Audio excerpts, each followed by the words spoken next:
And if you take a panoramic view, just ask 100 small businesses what their pain points are. Out of 100, I can assure you that 90% or 93% of them will tell you that access to finance is their biggest problem. And so access to finance comes in different compartments.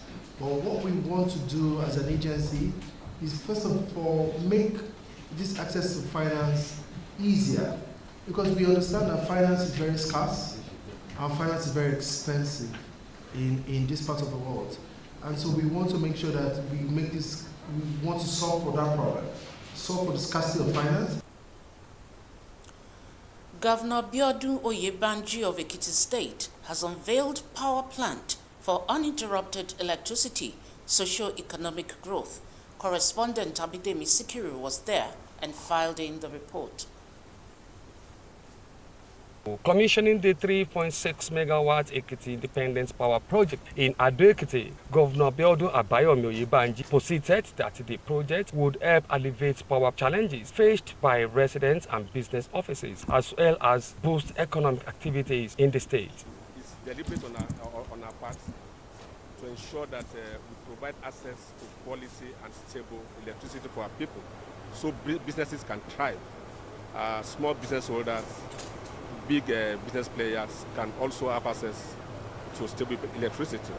In his address of welcome, Commissioner for Infrastructure and Public Utility, Professor Bolaji Aluko, said the project was an indication that Biodun Oyebanji administration fully recognized that electricity is a major game changer for industrialization and economic development in the state. Also speaking, Ekiti State Head of Service, Engineer Sunday Komalafe, thanked Governor Oyebanji for the gesture. That the commissioning of this project today will tremendously improve efficiency in the workforce, because it will surely reduce the idle times that we are experiencing in all our offices. He called on beneficiaries of the electricity supply to use it wisely. From Ado-Ekiti, the Ekiti State capital, Abidemi Sikiru, Mitv News.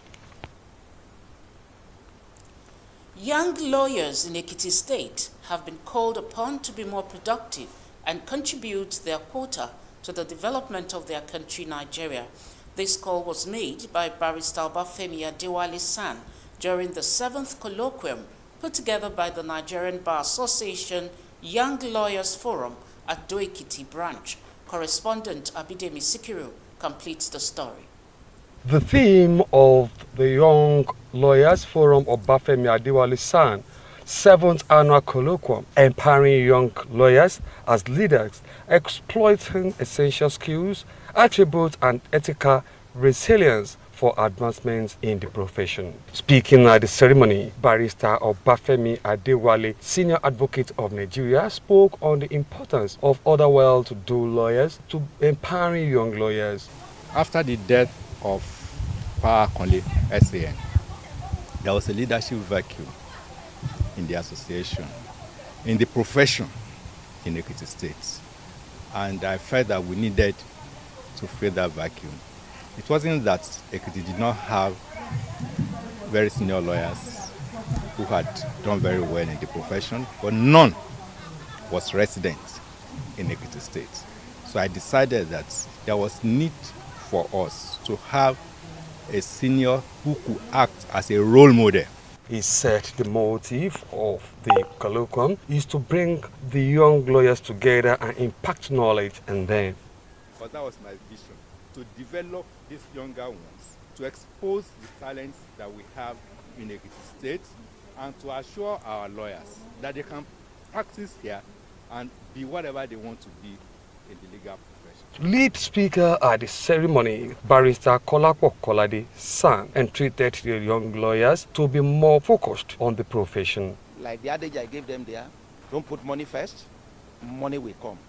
Chase integrity, learn, undergo learning through a senior, and stay focused. Those who spoke with journalist showered encomium on Barrister Obafemi Adewale San for his contribution to the development of legal profession in the country. From Ado-Ekiti, the Ekiti State capital, Abidemi Sikiru, Mitv News.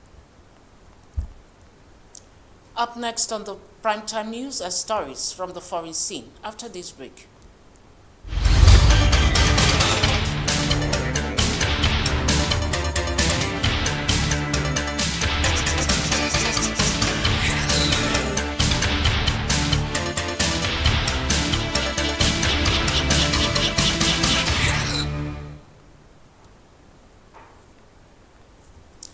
Welcome back. Hamas has announced it's delaying the release of further Israeli hostages. It says Israel has breached the terms of the 4-day truce agreed on. A statement by its military wing says Israel has broken the terms of the truce deal over aid deliveries to northern Gaza. Israel has not commented. A group of up to 14 hostages had been expected to be released today, Saturday. As part of the Qatar-brokered deal, Israel is prepared to release a group of Palestinian prisoners. It's the second day of a 4-day pause in fighting between Israel and Hamas in the Gaza Strip. A senior Hamas official has told reporters that the delay to the handover of the hostages this evening is due to Israeli violations of the humanitarian truce agreement by preventing agreed-upon aid trucks from entering northern Gaza. Russia's Justice Ministry has put ex-Prime Minister Mikhail Kasyanov on its list of foreign agents, a label used widely to curb anti-Kremlin opposition. Mr. Kasyanov, an outspoken critic of President Vladimir Putin, left Russia shortly after its full-scale invasion of Ukraine in February 2022. He was prime minister during Mr. Putin's first presidential term, 2000 to 2004, but has condemned Russia's war in Ukraine. A liberal financial expert, he now lives in exile. Many Kremlin critics and civil society groups are on the foreign agent list. In the past, the label implied spying. Under Russian law, those listed have to include the foreign agent term on their publications and give the authorities detailed updates on their funding sources. We'll take another break to bring you sport news.